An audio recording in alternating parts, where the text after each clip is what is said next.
Greetings, imagination connoisseurs. Once again, it is I, your Duke of Dope Discourse, Robert Meyer Burnett. I invite you to watch and listen to the Designing Hollywood podcast, brought to you by Martika Ibarra and the great, legendary Hollywood costume designer, Marilyn Vance. I am afforded the wonderful opportunity of co-hosting the show. If you are interested in the magic of Hollywood, the design of Hollywood, the clothes of Hollywood, watch the Designing Hollywood podcast, available wherever you get your podcasts from, or find the video version on YouTube. That's right, the Designing Hollywood podcast. Why would you ever want to miss it? Especially if you love the movies. I had a dream. Hashem told you to dance in a tango contest? A dancing teacher wants to tango with you? Critics are raving about Tango Shalom. It's clever and inventive, with right chemistry on and off the dance floor.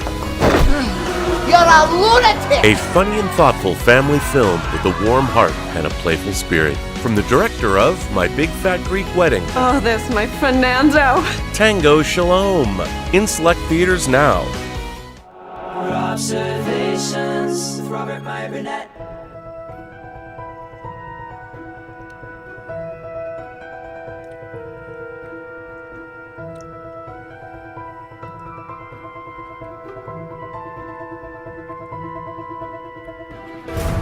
Well, greetings, imagination connoisseurs. Once again, it is I, your Duke of Dope Discourse, your master of fun and wonder, your viceroy of verisimilitude, your evangelist of the imagination, and of course, the still yet to be defined existential Mr. Rogers. That's right, Robert Meyer Burnett, and I am Robcasting it. You imagination connoisseurs, you members of this, the Post-Geek Singularity community. This is Robservations episode number 750. Different than normal, I think. I wanted to go online and speak a little bit about William Shatner blasting off from Earth. He sang about it. We watched it at the Science Fiction, Fantasy, and Horror, the Academy Award show in the 70s when he sang Rocket Man. I mean, you can look it up on YouTube. It's quite extraordinary. And William Shatner's actually blasting off to space. Well, actually, the edge of space, to be technically correct about it, at the age of 90. Now, I would be remiss if I didn't mention that William Shatner has been a constant source of inspiration to me since I started watching Star Trek when I was 5 years old. Obviously, Captain Kirk was a hero of mine. I grew up to make a movie with him about my obsession with William Shatner. Mark Altman and I made Free Enterprise together. We came out in 1999, 22 years ago. My God, a while ago, but we sort of celebrated Shatner. And in getting to know William Shatner over the years, one of the things that I've really admired and respected about the man is he's constantly reinventing himself. He's looking to do new things. He has another album out now called Bill, where he even talks about, there's a song when he addresses what it was like to watch the actual moon landing on the 20th of July in 1969 when he wasn't, Star Trek had been canceled, he wasn't in the best way personally or professionally, and what it meant to watch the moon landing from where he was watching it. And it's quite revealing. And I just think that there's a lot of, there's a lot of easy cynicism that our society is suffering from. And there's a lot of reasons to be easily cynical about things, but I got to thinking about all of this and him going to space at 90. I mean, who would have thought he would have won 2 Emmy Awards, once for The Practice and once for Boston Legal, playing Denny Crane, and that at 90 years old he shows no signs of slowing down. If you watch his interview he did with Anderson Cooper a couple of days ago, he's still just as sharp as a tack and witty as ever. And I remember when we were going to do Free Enterprise 2 back in 2010, he asked us to come meet with him to go over the script at the Los Angeles Equestrian Center, where he was qualifying to be in a dressage competition, where, of course, that's technical riding, horseback riding, and he wanted us to come down and see him do that and watch him qualify. And I was frankly blown away by that. And then we had a great meeting. Unfortunately, the movie never got made. It still could, though. And I really like the script. And I think that he's just been a constant source of inspiration in terms of a life well led. And I can't believe he's doing this. And I think I would be remiss if I didn't go online and talk about this before he went up. And there's an article that was in the New York Times that I wanted to address. And here's the article. Bezos reaches for a star. Next week, in a thoroughly modern blurring of reality and fiction, William Shatner will soar into space with Blue Origin. Do you care? That to me is that symbolizes the modern age. Do we care? Does anybody care about anything anymore? And my answer to that is yes. I care. And I think, to quote Star Wars, I care because I think, what is life worth living aside from celebrating the accomplishments of our fellow human beings? And I think in the modern age, we are so quick with the quippy remark or the cynical aside or whatever bon mot you want to throw onto social media to talk about, I don't know, take down other people's accomplishments or something like that. But at the end of the day, it's events like this that drive human innovation, that cause people to dream. I mean, obviously, Star Trek inspired so many people, not just me, but thousands, millions of people all over the world over the last couple of years. Not so much, but since 1966, absolutely. And William Shatner has been at the forefront of that. And I think, if nothing else, Star Trek, specifically the original series, taught us to dream. But so John Harmon wrote this article, and it was published on October 7th, and I would like to share it. On the morning of October 12th, which has actually been moved to tomorrow, today is October 12th. On the morning of October 12th, William Shatner, best known for his role as the Star Trek franchise's original Captain Kirk, and only, will take a seat atop New Shepard's suborbital launch vehicle built by Blue Origin, Amazon founder Jeff Bezos' space concern. From a West Texas launch pad, he will ascend approximately 63 miles before the passenger capsule will separate from the rocket and both will return home. Mr. Shatner's itinerary includes 4 minutes of floating in microgravity. Yes, it's true, I'm going to be a rocket man, Mr. Shatner wrote on Twitter on Monday. I've heard about space for a long time now, he quipped in a statement released by Blue Origin. I'm taking the opportunity to see it for myself. What a miracle. Weather permitting, the man behind one of the most recognizable spacefaring characters in science fiction history will become the oldest person ever to float there. In doing so, he'll be making a cameo in a different sort of media franchise, one which, despite its rich premise and lavish funding, is still trying to decide on its tone, stakes, and overall narrative direction.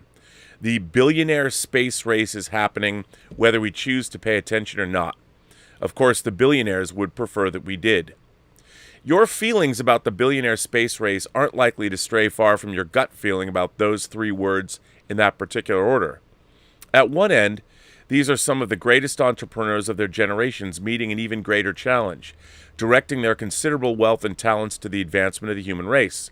At the other, some of Earth's most prolific pillagers are burning ill-gotten gains as a fuel to fulfill their boyhood fantasies while the planet collapses beneath them. The vast majority of regular people may not have strong feelings about billionaires going to space, judging what's happening as perhaps cool, strange, fascinating, either broadly hopeful or unnecessary, but most of all as currently somewhat peripheral to their lives.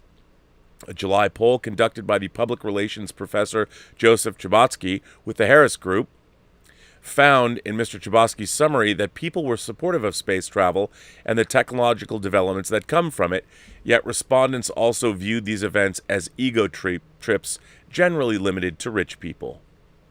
The association of space with famous billionaires also flattens out differences between the new space ventures and the people who run them. SpaceX is a mature business, the largest launch provider and commercial satellite operator in the world. a major NASA contractor which can also claim dozens of major aerospace breakthroughs as its own, and a significant source of its founder's wealth. Blue Origin, whose founder trades places with SpaceX's as the richest person in the world, is ambitious but clearly playing catch-up, while Richard Branson, who founded Virgin Galactic in 2004 and whose fortune is comparatively minuscule, has focused on suborbital space tourism and seemed, well, happy to be included. The original space race was different. A direct extension of an arms and propaganda race between two competing superpowers, each representing one of the country's defining ideologies under the specter of annihilation, the space race of the 50s and the 60s was inseparable from the most salient stories of its time. Its firsts were clear and unconditional, like summited peaks. First satellite in orbit, first animal, first human, the moon. If you're old enough to have been able to form memories in 1957, there's a good chance you remember looking for Sputnik as it crossed the night sky. An estimated 94% of TV-owning Americans and hundreds of millions of people around the globe tuned in to watch Neil Armstrong set foot on the moon in 1969. The Billionaire space race has been able to tap into the nostalgia and yearning for space-age ideals of exploration and daring, but has done so under the auspices of basically a set of competing marketing campaigns fighting to drown each other out. Elon Musk, the rare sort of billionaire who has multiple fandoms, has proved an able promoter for SpaceX, and some of its launches have made for tense international viewing events and memorable spectacles. Somewhere out there, you may remember a Tesla with a mannequin is orbiting the sun. In September, the company sent a civilian crew into orbit, asserting SpaceX's status as the clear current leader in both technological and public relations terms. The civilians were selected in collaboration with the military contractor and payments processing billionaire through a hybrid sweepstakes children's hospital fundraiser Shark Tank-style process that was filmed for a Netflix docuseries. Mr. Branson and Mr. Bezos have made Billionaire space race more literal and personal and often speak in dreamier language. Mr. Branson launched first in July, and Mr. Bezos followed several days later. Speaking to an All the Kids Down There from the edge of space, Mr. Branson said, "If we can do this, just imagine what you can do." Mr. Bezos, after landing, said simply, "Best day ever." In front of assembled press, he made an attempt to convey a sense of collectivity, or at least humility. "I want to thank every Amazon employee and every Amazon customer because you paid for all this," he said. He was clearly moved, and his performance was earnest, but it also resulted in a backlash that, from perhaps any other perspective in the world, would have been easy to anticipate. Amazon workers don't need Bezos to thank them. They need him to stop union busting and pay them what they deserve, wrote the former Secretary of Labor, Robert Reich, on Twitter. In all of these excursions, there has been an overt or implicit message that the billionaire space is about opening up spaceflight, or sometimes tourism, to wider groups of people. You can reserve tickets to space already, and a few people have now been able to use them. The techno-optimism of that idea, that some of today's toys for the wealthy will one day be taken for granted by millions, is not without precedent, but it's also recognizably a product pitch as well as an insistent attempt to assure the public that things aren't just what they look like today, which is the ultra-rich selling flights to space to the slightly less rich. Appeals that the private space industry of the United States is the country's best hedge against the growing space programs in other countries double, even for those who find them persuasive, as sour reminders of our general national institutional decline. In these early stages, the billionaires' pitches about their roles in space are still constantly adjusting, never quite aligning, even when they overlap. Sometimes they're running companies developing lines of business. Sometimes they're enjoying some jocular teasing with a few of their peers. Their messaging pulls in history and tropes, science and fiction, nostalgia, and wild speculation. Space is a refuge, a frontier, or an untapped market.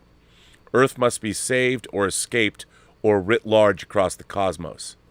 In a conference last year, Mr. Musk summarized one of his longtime pitches. If there's something terrible that happens on Earth, either made by humans or natural, we want to have, like, life insurance for life as a whole. Then there's the kind of excitement and adventure. After returning to the surface of the planet in July, Mr. Bezos said in an interview that it was his hope to move all heavy industry and all polluting industry off the Earth and operate it in space. Eventually, he has argued, we could have 1 trillion humans in the solar system and it still wouldn't be crowded. A vision that would include, he suggested, 1,000 Einsteins and 1,000 Mozarts. One could imagine a head of state speaking in such terms, and with the presumption of being able to speak for the public, as many have, albeit steadily less persuasively than John F. Kennedy talked about doing things because they are hard. President Obama, getting to Mars will require continued cooperation between government and private innovators. President Trump, I am updating my budget to include an additional $1.6 billion so we can return to space in a big way. But Mr. Musk, Mr. Branson, and Mr. Bezos are first and foremost understood as business people, and they are in fact running businesses. The stories of their companies are told in speeches and interviews, sure, but also through marketing and PR, in presentations to investors, appeals to regulators, in responses to complaints and concerns raised by employees, in multiplying and crisscrossing lawsuits, and occasionally on Twitter, where planetary banalities intrude constantly. Mr. Bezos' articulated dreams of infinite growth in space are brought back to Earth, fairly or not, by the resemblance they bear to the ambitions he has described and achieved here, and what they've meant for the rest of us in practice. When Blue Origin subtweets Mr. Branson by noting, just ahead of Mr. Branson's successful flight, that actually space begins 100 kilometers up at the internationally recognized Harmon line, and that none of their astronauts will have an asterisk next to their name. Or when Mr. Musk says Mr. Bezos should put more of his energy into getting to orbit than lawsuits, in reference to a squabble over a NASA contract for a lunar lander, it's hard not to be reminded by how much they've thrived and profited within the earthly morass from which they claim they will one day free us. The story of the new space race will change with its progress, adjusting as it encounters or breaks through new limits. Indeed, these firms are charting humankind's path back into space, and even insightful critics have tended and will continue to underestimate their straightforward capabilities. But stories do matter. NASA's slide from the public consciousness can be blamed on all sorts of things, but its beginning coincides with the loss of a clearly communicable goal, around the time the U.S. made its last U-turn at the moon in 1972. It's also worth emphasizing that the original space race owes its ability to inspire a sense of shared ownership and risk, not just to a spirit of collective inquiry and exploration, but to rank nationalism and the terror of war. Conquering space, possibly fraught. This is not lost on the new space barons who grew up and now do business in the shadow of our official and unofficial space mythologies. Blue Origin, for its part, is emphasizing continuity and stewardship, naming its ships after NASA astronauts and giving one of its first tickets to space to the 82-year-old Wally Funk, whose efforts to get to become one of the first women to go into space had been thwarted by the agency, and who had purchased and not yet been able to redeem a $200,000 ticket with Mr. Branson's Virgin Galactic in 2010. Still now, the story of the billionaire space race looks an awful lot like just that. Billionaires racing each other to space. Perhaps the most pervasive suspicion about the new space barons is that whatever else they're up to and wherever else this goes, the whole exercise is at its core between them. It's about their childhood dreams, their egos, their legacies, their comparative fortunes. Our understanding of the future they describe depends, like their lives on Earth, on what little we can understand about the motivations of a few people. This is also, of course, the realm of phallus-shaped rocket jokes and Dr. Evil memes. And why not? It's low-orbiting fruit.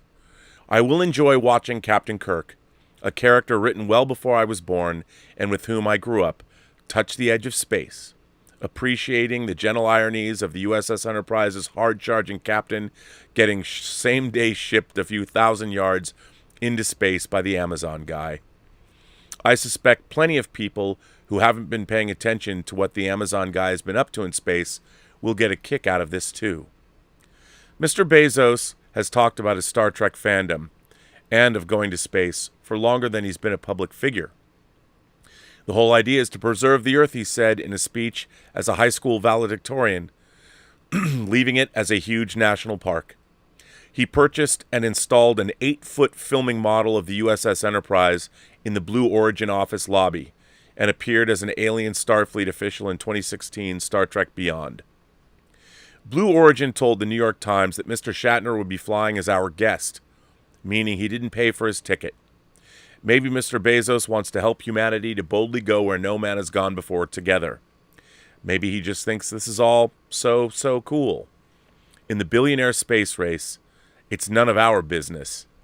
It's theirs. Now, a lot of what this article had to say I don't necessarily disagree with, but it's deeply cynical. And I would say this: it's easy to be cynical about billionaires who have changed the world. But 30 years ago, Jeff Bezos was not too far from being that high school valedictorian that had dreams of a future. Now, Amazon didn't exist. He created it. When he created it, he didn't know where it was going to go. He didn't know how it would be so transformative. There are good things about Amazon, and there are certainly bad things about Amazon. Small business owners have been definitely handed their hat, so to speak, by Amazon. But here's the thing. When we live in the divided times that we live in, where people are complaining about words other people are using, or worried about what they're doing in bedrooms, or worried about their political parties and who's doing what to whom where, we are going to go straight off a cliff, because us, meaning the people here on the ground, we certainly don't have our eyes on the prize. And I think that I would rather live in a world where there are a few billionaires using their money to push the edges of human experience and human technology into places they've never been before. Because one day, they are in fact going to give us something. We have serious problems here on Earth. We can't even decide. There are people that don't want to believe in climate change. Well, whether you believe in it or not, in the next 20 or 30 years, it's coming. And we're getting tastes of it all the time. Droughts, the fires, everything that's happened. Whether you want to believe that or not, you don't have to believe it. You're going to see it. And I think what's really interesting is that NASA was not funded because, yes, as this article pointed out, going to the moon was absolutely a political choice. The space race was born out of the Cold War. We were afraid the Russians, we didn't want to live under a sickle and hammer moon. And now there's other concerns. India, China, everyone is developing space technology. The UAE has a probe up around Mars. I mean, everybody is going to make space the new frontier. It is the new frontier. We might not have Christopher Columbus using government money to set sail across the Atlantic to find out what's there. But, and then what happens after that? But I think that we need this. We need this space race. We need these kinds of things to bring attention to new technologies, to maybe cause people to dream bigger. We have to have our future forged somewhere, because we are not exactly doing it for ourselves. So I would much rather have the billionaires of the world, the richest men in the world, pushing the boundaries of human technology than if they bought yet another house, or, I don't know, went skiing in the Alps for the winter. Going to space is not easy. It's the most difficult thing the human species has ever attempted. Maybe that and saving the planet, but we haven't attempted to do that yet. Space is our future, and we're watching the future being forged right here, right now. And if you have to use William Shatner as a propaganda tool to bring notice to these efforts, I say more power to him. I mean, my God, the fact that Captain Kirk, an actor playing a fictional character that has been known to pop culture for the last 55 years, the man at 90 years old, if nothing else, a man going into space at 90 represents certainly a life well lived. And that alone is something to aspire to. That alone is something to admire and something to celebrate. I don't understand why we have to be cynical about these things. Why not take some time to stop for a minute and look up and smile and know that a fictional starship commander is going to be on the edge of space tomorrow? If nothing else, that should put a smile on your face, if only for a moment. And isn't that moment worth a lifetime? I certainly think it is. Anyway, that's all I wanted to say tonight. I know you've got some people who've got some things to say. I wanted to read a few letters, as I do on this show. And speaking of life well lived, this letter comes from Donnie Pearson. Hi, Rob and all. Hope everyone's holiday weekend was well. There was breaking news last evening that Mark Harmon is leaving CBS's NCIS after 18 years. His character, Leroy Jethro Gibbs, was first introduced in the Ice Queen episode of NCIS's parent show, Jag. Although he isn't retiring from acting yet, I do thank him for 18 years and wish him all the best of luck on what's next for him. Let me know what you think. Regards, Donnie. What I love about NCIS is its kick-butt theme tune. I've begun working on my music mock-up recreation of that, which is going on at the moment. Well, Donnie, thanks for writing. And yes, Mark Harmon is abruptly, he announced his retirement, and I think good for him. Again, a life well lived. 18 years on any television show. That's extraordinary. And certainly, I think that absolutely, what a cool thing. What's not to love? This one I'm going to save. This is a long one. This next one comes from Mr. Joe Dick. Our friend Joe Dick writes in, Hi, Rob.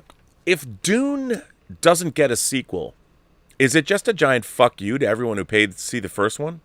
I haven't seen it yet, so to quote Elaine Benz of Seinfeld, is it Benez? I don't know what Elaine's last name is. Elaine Benz of Seinfeld. I couldn't tell you whether I liked it or whether it really sucked. But even people who loved it will feel pretty used by Denis Villeneuve if there's no sequel. What's the likelihood of getting one? Maybe when I finally see it, minimum of 11 days at time of writing, I'll think it's so masterful that I'll figure it's worthwhile even if we never get the rest. But I doubt it. 2 hours, 35 minutes. Haven't seen the 84 movie or the TV miniseries or even read the book, but it seems like a smart enough and talented enough filmmaker could have adapted the whole first book in the running time or less of only part one, which you called Act 1. Look at the length of Lord of the Rings. In my opinion, and Christopher Tolkien has said the same, they could have cut out a lot more and should have, and made less money. Dune, same thing. If Villeneuve gets to make part 2, it's the exact same length as part 1. How many people will sit through a 5-hour movie? It's not like there isn't precedent. War and Peace, The Irishman, Titanic, Ben-Hur, Lawrence of Arabia, Gone with the Wind, numerous others. Most recently, Snyder's bloated Justice League. People lapped that up. I was bored out of my skull by that one, and I don't mind a long movie or a long book if it needs to be that long. Well, you've read the book. Can it be adapted in only 2 parts? Only 5 hours? You were impressed by a lot of things in Dune, but even if the desert really makes love to the camera, even if you thought nothing could be cut, imagine as an editor, gun to your head, or just a studio saying, Burnett, you've got to cut this down by half. How much of it could you cut? A lot of movies these days, even ones I love, do seem unnecessarily long. Even Tarantino, my favorite director, along with Wes Anderson, but would a shorter Once Upon a Time in Hollywood have been a piece of crap, or a shorter Django, or a shorter Hateful Eight? I don't know what I'd cut. It all seemed to matter. But if Tarantino had to, did a 4.5-hour Westworld movie need to be stretched to a TV series 20 times that? Did Fargo? Maybe. Yes, I agree they should have shot part 2 at the same time as part 1, if they cared more about the art than the money. But then that's why artists probably shouldn't run studios, although pure business guys shouldn't either. Anyway, I've heard some people saying they're going to wait to see if there's a part 2 before seeing part 1, otherwise no dice. I don't know if I'll do that or not. I wouldn't want to miss seeing it on the big screen. But if there isn't a part 2, it seems like a real shabby way to treat an audience. That comes to us from Joe Dick. Well, Joe, before I answer that question, I'm going to read Joshua Levesque, our own moderator, sent in a super chat and said, "Hey, Rob, is Dune the best film you've seen this year?" Josh, the answer to that is no. It isn't the best film I've seen all year, but I'm reserving judgment to comment on the best film I've seen all year till the end of the year, and I've seen all the movies that I will be seeing. I thought Dune was an extraordinary achievement of imagination in filmmaking, but it is not perfect. To answer Joe Dick's question, obviously the movie that Denis Villeneuve made was the movie he wanted to make, and I thought for what it did, it was very, very successful. Did it do things perfectly? No, I think Dune's extraordinarily difficult to adapt, and I think there are things that the David Lynch film actually did better in terms of conveying the story itself, if that's what you're interested in. There are things in this new version of Dune that I actually thought could have been done better. But in terms of what it did, I would dare say in terms of showing us a science fiction world, it certainly is unparalleled in terms of showing us something new on the big screen that we really haven't seen before. At least in terms of realism. Star Wars, I think the original Star Wars also did that, which, by the way, Star Wars owes a huge debt. What is Tatooine if not Arrakis? In a way, certainly George Lucas was heavily influenced by Dune. But I have to say, I really enjoyed the movie. I don't feel cheated, but then again, I've read the book and I've seen the David Lynch version and I've watched the Sci-Fi Channel miniseries. Do I think they should have made both parts at once? Yes. I think the first book needed to be made in its entirety, and I really don't understand when you really think about it. There's a lot of visual effects that are still required, but if you're out in the desert shooting, they could have shot the rest of the movie. And I don't think it would have cost that much more money, to be honest. All of the money, all of the expenses in terms of where they were at and how you're going to depict the Fremen and what was going on in the rest of the movie, I think they pretty much had it all there already. I would have kept going. I understand that the studio, it was a risky venture, but I do think that they should have definitely continued making Dune as one whole film. As I've said before, I've heard that the plan was to actually do it in 3 parts. So you tell the story, the rise and fall of Paul Atreides as, quote unquote, the Kwisatz Haderach, the super being.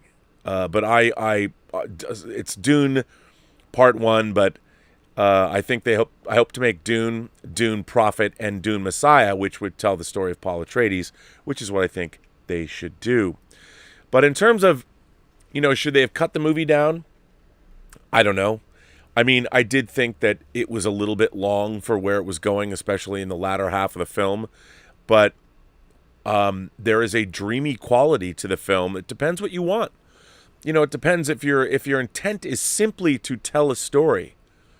Well, I think that Terrence Malick, I love The New World. A lot of people would say The New World was a big bore. I was completely enthralled by that film.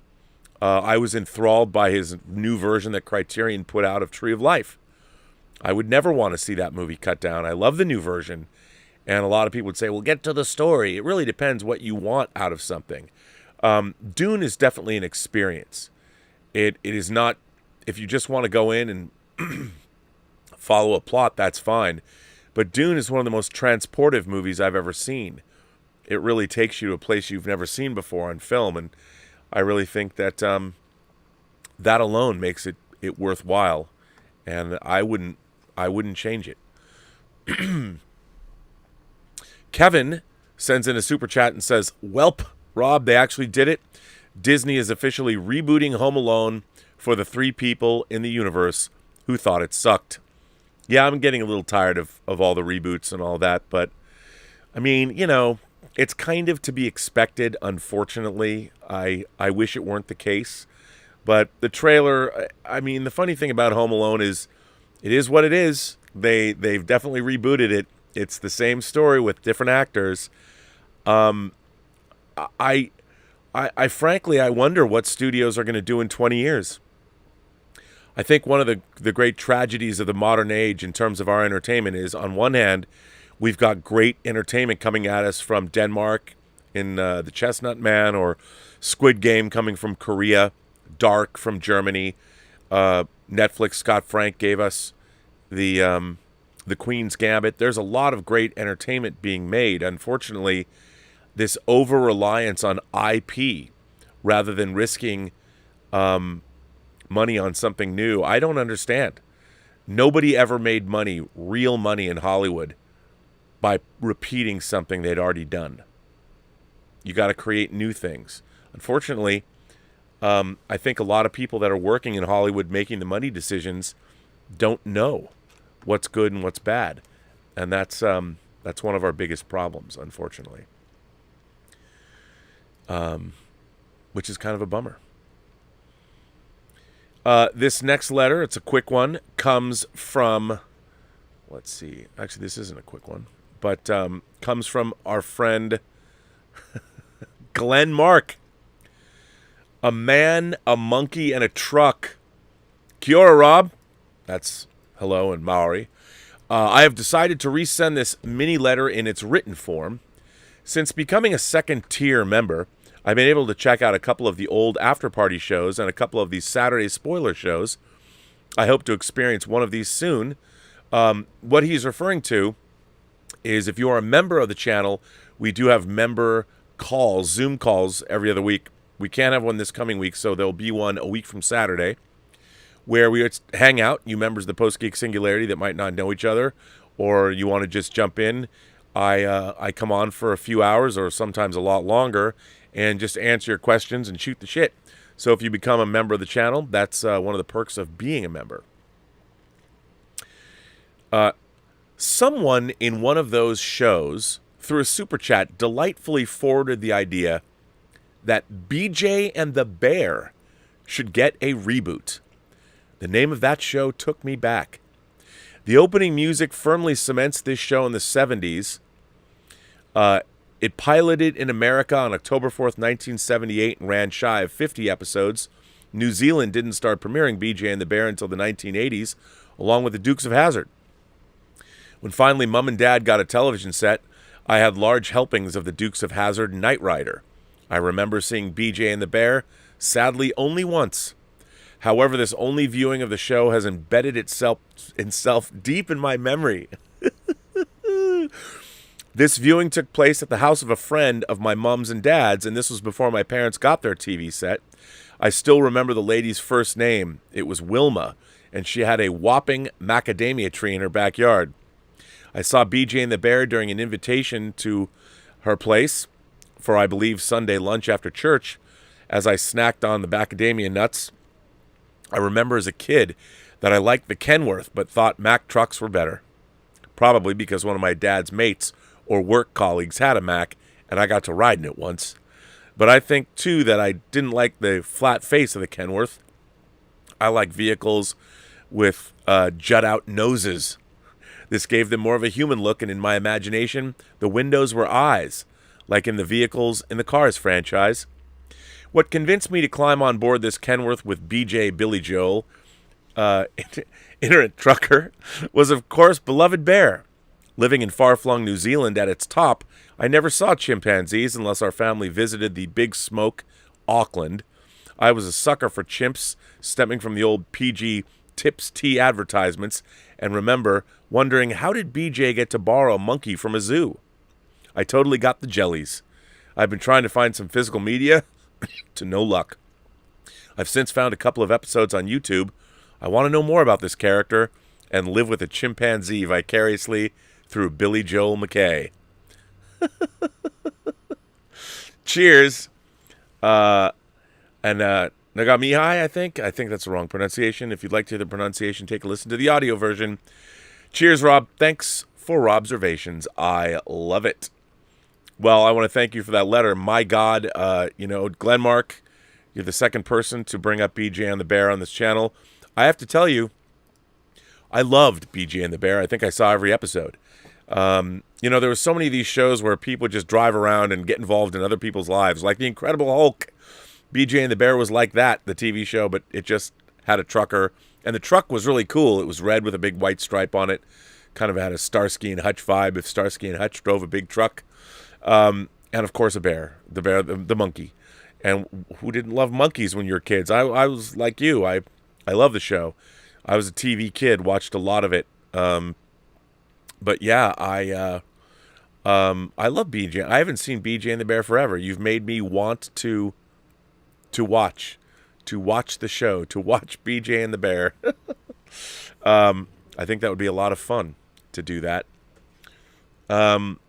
Let's see. I got a letter from our friend Omar94.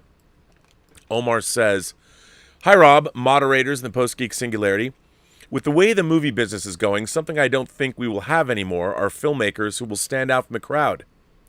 There will never be another Howard Hawks. There will never be another Billy Wilder.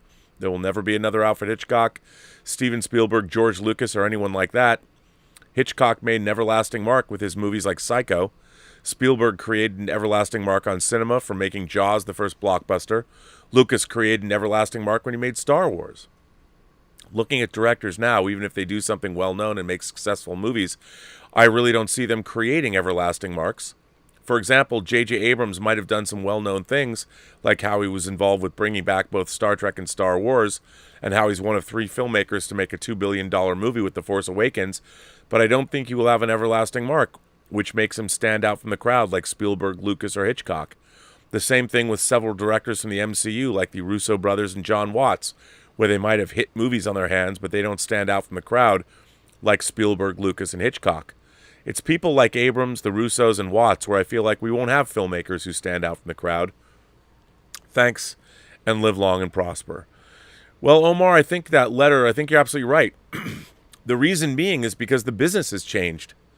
You know, before, filmmakers would usually ply their craft first at the low budget level. I mean, I remember the movies that I was watching, like when I liked John Carpenter, or I liked John Landis or Joe Dante or David Cronenberg, all the filmmakers that I really, really liked that went on to have fairly long careers. They started out making movies at the low-budget arena, and then they went into studio filmmaking, but studio filmmaking wasn't what has happened. The reason the film business has changed, and the reason that we're never going to get filmmakers like the filmmakers the days of yore, is because studios don't make cheap movies anymore. Movies all cost $150 million, $200 million, so you're never going to have filmmakers who, like Howard Hawks, could work in multiple genres, try different things. You could say someone like Steven Spielberg quickly became a studio filmmaker, but he learned his craft working in television at Universal when he was very young, and he worked his way up. I mean, I would say he was a savant. He really understood where to place a camera more so than anyone else, certainly his age did. And even back then, when he was making E.T. or Raiders of the Lost Ark, these movies weren't hugely expensive. So there wasn't a lot of, they could take more risks. I mean, even George Lucas told Spielberg after 1941, you gotta figure out ways to shoot this movie and keep the price down, because 1941 was kind of a debacle. It cost a lot of money to make that movie. So the world has changed. So you're not going to see filmmakers being able to apply their craft. I mean, studio movies now, they're so far, unless they're making giant tentpole properties that the world will embrace. I mean, I think back to some of my favorite filmmakers like Sidney Lumet. You'd never get The Verdict today from a studio. Somebody would make it for Netflix and it would be a series. I do think there's some great filmmakers, though, that we have. It's just they're not driving the culture the way directors of films did for studios. But if you think about people like Scott Frank, a screenwriter turned director who made things like the miniseries Godless and then made The Queen's Gambit for Netflix, which is an adaptation of Walter Tevis's book. I mean, you're seeing some amazing stuff happening. There's amazing stuff happening on TV, and there's a lot of great filmmaking going on. I mean, Mindhunter, what David Fincher was doing. I mean, look at David Fincher. Would a studio make Fight Club today? Or would that be too edgy for them? Would they make Seven? I don't know. And yet, if they didn't, would we ever get those movies? Would we ever get the David Fincher we know? Maybe David Fincher, after the horrible experience he had making Alien 3, wouldn't have continued on. But I think that you know, we're just not going to have the kind of directors, because movies, by the way, really what it's come down to is that movies no longer hold the same place in the public consciousness as they used to.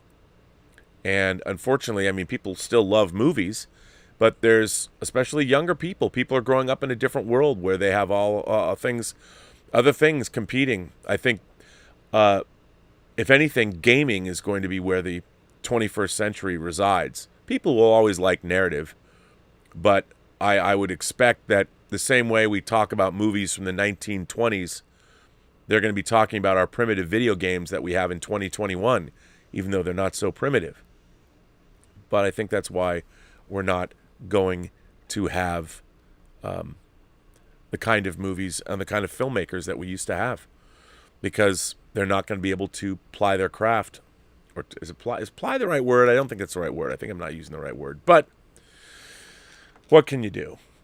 Kevin became a member of the channel while we have been sitting here. So Kevin, thank you for becoming a member of the channel. Listen, I didn't want to let this launch go by without mentioning it. I want to talk about it before the fact. This is going to be a short show. I'm going to end it right now. My 750th episode of Robservations. I want to thank all of you for being here. I want to thank the continued membership that people have in the Post-Geek Singularity community. It's been a crazy time, a crazy ride. And yes, one day we are going to give awards to last year's film festival winners.